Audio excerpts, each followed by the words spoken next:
supposed to say something, not. Okay, all I right. can hear you.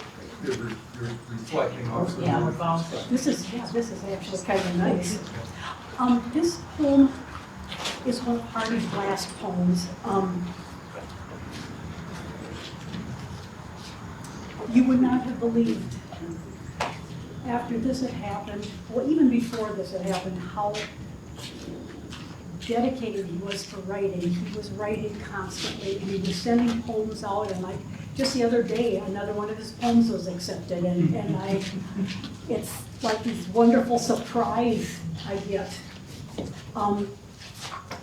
And so this is probably the last poem he ever wrote, and I believe he, on the Zoom thing, a couple of nights before he passed away, he read it. It's called Dr. Erickson Viewed a CAT Scan of My Lungs. I think she honestly gives a shit, and I appreciate that. You know, she doesn't have to. She gets paid either way, and in the grand scheme of life, we barely know each other. Still, when she said she was frightened, my wife's grip seized my hand as if to pull me away from drowning, pull me up to the air, and her eyes in the headlights, and I saw their gazes search and meet, plead across the silence, then come to rest and breathe more deeply than I will ever breathe again. I have never been so loved, and will take this moment with me when I go. I was selling my book for 19 bucks. He made me a bill for a $19 bill. And it's got the picture of him as a little kid, and then it's hand scribbled in not very good language, or not good handwriting, $19. So I've kept it. But did you give him a book? Yeah. No, he paid real money for the book after that too.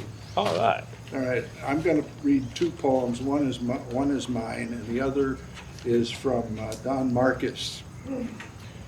Because it's political season again, and this, I think you'll get who this is really referring to. This poem was probably written in 1920, so it's well over 100 years old. It's called Warty Bliggins the Toad. And it's part of Conceit. Don Marcus did a parody of E.E. Cummings with bad, with no capitals and no punctuation. And the story is that Archie the cockroach was coming and leaving him poems by climbing up on top of the typewriter and diving head first onto the keys. And he didn't have enough strength to make the capital letters or the punctuation. So this is called Warty Bliggins the Toad. I met a toad the other day by the name of Warty Bliggins. He was sitting under a toadstool, feeling contented. He explained that when the cosmos was created, that toadstool was especially planned for his personal shelter from sun and rain, thought out and prepared for him. Do not tell me, said Warty Bliggins, that there is not a purpose in the universe. The thought is blasphemy. A little more conversation revealed that Warty Bliggins considers himself to be the center of the said universe. The earth exists to grow toadstools for him, to sit under, the sun to give him light by day, and the moon and wheeling constellations to make beautiful the night for the sake of Warty Bliggins. To what act of yours do you impute this interest on the part of the creator of the universe? I asked him. Why is it that you are so greatly favored? Ask rather, said Warty Bliggins, what the universe has done to deserve me. If I were a human being, I would not laugh too complacently at poor Warty Bliggins, for similar absurdities have too often lodged in the crinkles of the human cerebrum. Right, and the one of mine that I'd like to read is called Maintenance. It's got a epigraph at the front. Every system is perfectly aligned against the results it gets, which is attributed to W. Edwards Deming. And all of you engineers might know who he is or was. It's spring again, and again our lawn is a blanket of lowered expectations. Just green enough to calm the neighbors, not so much what we want, but what we have. Years of unresolved coordination bequeath swaths of clover, inattentive weed control, dandelions, and plantain. When the summer arrives, already meager grass thins further. Prostate spurge, bird's foot, trefoil squat like small regrets, dense enough to cover the bare gray dust, rooted enough to keep the soil in place. Not what we want, but what we have. But right now it's spring, buds are puffing up to burst, everything is in hypergrowth, another chance to concede that perfection is an aspiration, like touched up photographs in seed catalogs. The earth is soft underfoot. There is time for us to clear the worst offenders are out before heat pancakes the soil and seizes the roots. It won't take long if we work together. Dandelions, plantain, trefoil, splurge, tangled holders of the soil, we thank you for your service, for teaching us diligence, patience, and the joy of letting the past stay in the past, and how you helped us take pleasure in lawn care done mutually. We are grateful, even as we dig you out and vow to keep you at bay. You know, Steve Tibbetts land. We'll see what happens here. And I'll keep it quick, so. Cooter, I know.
Hardy.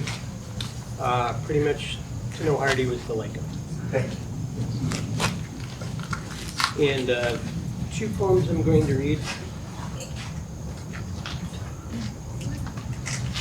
Neither have titles. Watching the clouds, recorded time on a painted sky that never moves.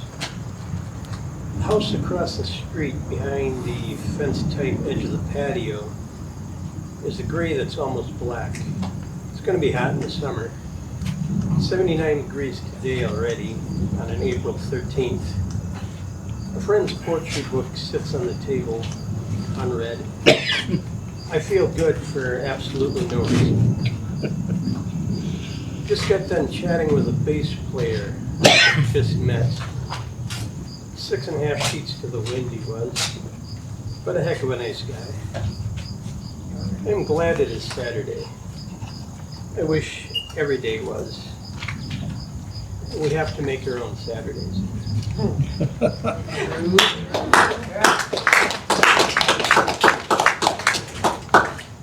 And I have a book that came out recently. It's called There Is No Moon. I have copies with me, but I'm not going to be reading from it. I'll read something else.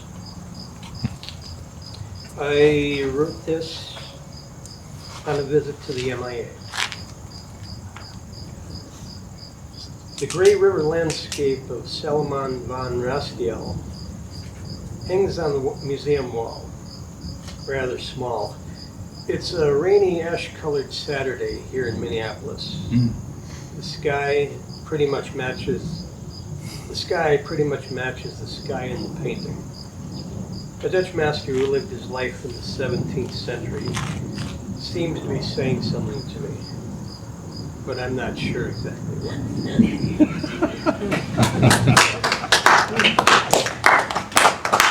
Stop him. The Akashic records of who I'm looking at.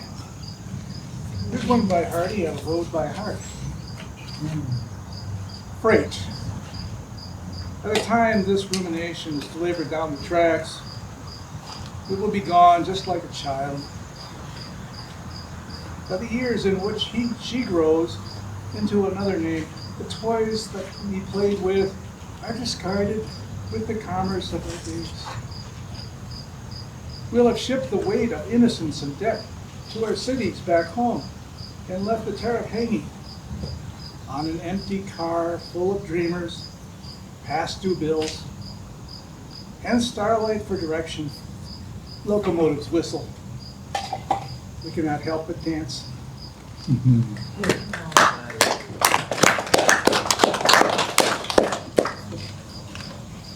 One by Mike Finley.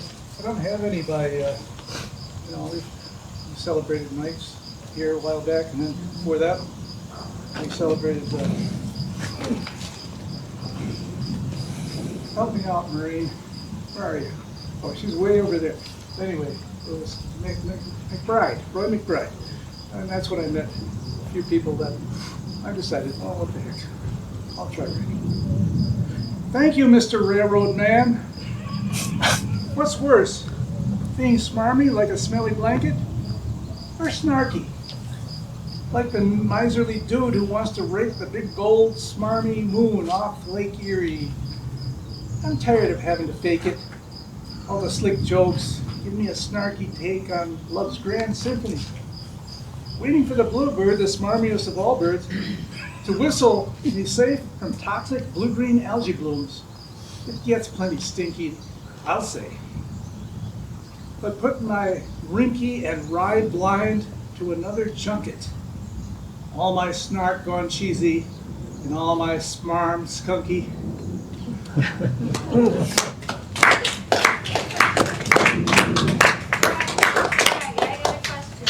Greg River has a question. Who has a question? What? The word snark. What's a snark? Does it, snark? Snarky? Does it come? Does it come from that? Snark is actually the title.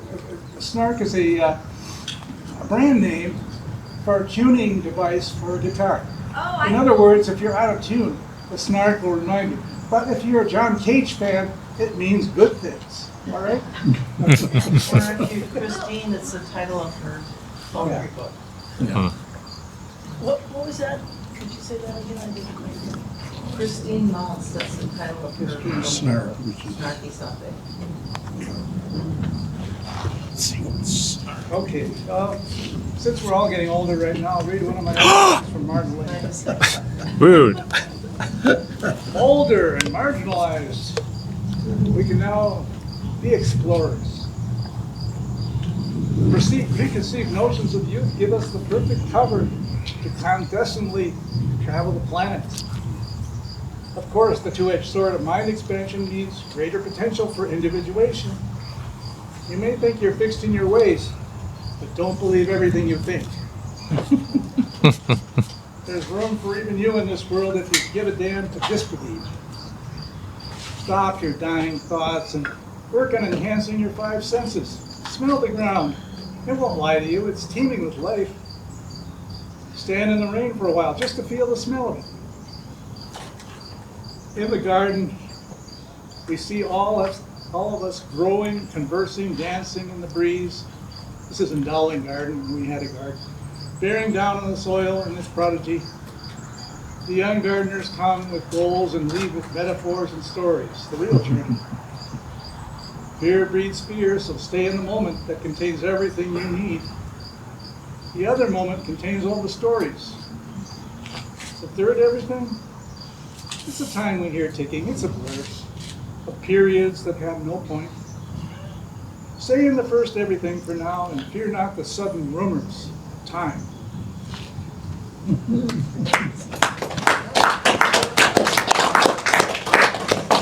One short one from Stevie. Anyone who reads Stevie Smith from England, she's an amazing author. I got 3 of these when I was up in Wisconsin and Washburn, near Ashland. Yeah, wonderful little bookstore, poetry section. I just went crazy. Okay, this is a very short piece, out of no protective curve at all. The time is passing now and will come soon when you will be able to go home. The malice and the misunderstanding, the loneliness and pain need not, in this case, if you are careful, come again. Say goodbye to the holiday, then to the peace you did not know, and to the friends who had power over you. Say goodbye and get go, and just go. Yeah. I like that. I'll be done. Promise and fulfillment. This is by me, Walt Whitman.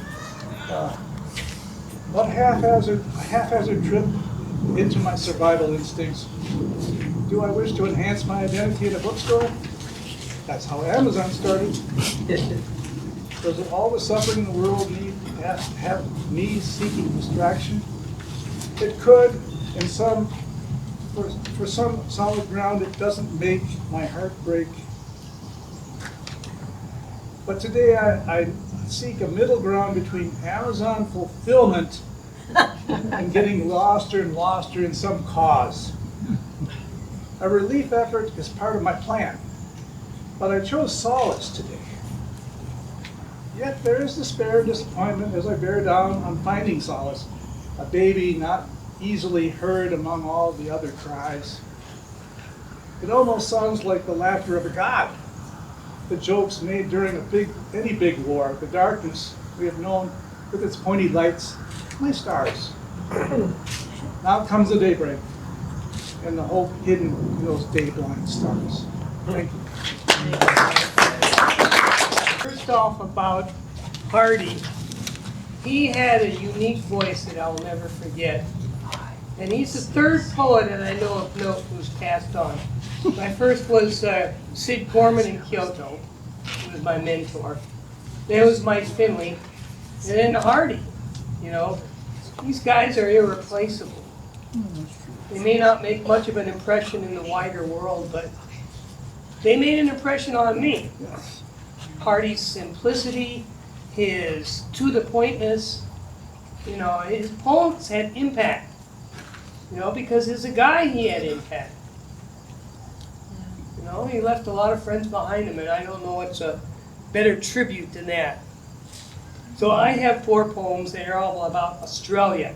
My ancestors come from Australia on my dad's side. So I'm wearing my Australia shirt. A quality of land. In the oddity of Australia, the question whether a didgeridoo has a tinge to do with a kangaroo would seem to be a non sequitur, a coincidence amid phenomena, as a didgeridoo comes from bamboo in Oz, which means Australia if you don't know, just as the kangaroo does too. A curiosity. As the Buddha says, no separation exists between one and another. So a quality of land with the Aborigines, whose musical facility is king, arises with a kangaroo to be a creature of extraordinary knees. Have you ever thought of the power of a kangaroo's knees? Wow. The land of Australia isn't bland. There's oddity beyond the kangaroo. The quirks of the platypus are grand. The cassowary and the emu too. Prickly spikes of a thorny devil. Wallaby, koala, wombat, dingo. The shrieks of a Tasmanian devil. The box jellyfish isn't a sideshow. My ancestors came from the fearsome sand. They were cast off riffraff of the English. As criminals, they arrived with a brand. Oz is a rugged cosmic petri dish. To see what a kangaroo came to be is to boggle beyond hyperbole. Now, this is a villanelle. A platypus is not a glamour puss. It is an odd menagerie to meet. A platypus may be a pickle puss.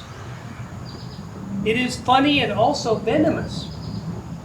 Males have stingers on the spurs of their feet. A platypus is not a glamour puss. Platypus is a joke for a sourpuss.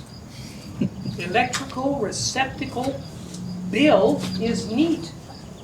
A platypus may be a pickle puss. A platypus in water is footloose. The web feet and beaver tail are off beat. A platypus is not a glamour puss. Is a slippery goof a gloomy Gus? To hear it growl in the muck would be sweet. A platypus may be a pickle puss. It could be a frolic of Dr. Seuss. It's a symphony of nonsense replete. A platypus is not a glamour puss. A platypus may be a pickle puss. One more about the platypus. Could a platypus make a fuss and cuss? Just what could make a platypus fussy? Its pelt is its pelt occasionally a muss? How often is a platypus mussy? Crocodile is a kind of blunderbuss. To a croc, is a platypus juicy? Platypus is odd like an octopus. Both are so slithery, loosey-goosey. Neither are dignified like Oedipus. Is a platypus alert and ready to sting with a bolting of lightning like Zeus? Unlike Zeus, a platypus is ducky. What is to deduce from a platypus? A loony caboodle is on the loose.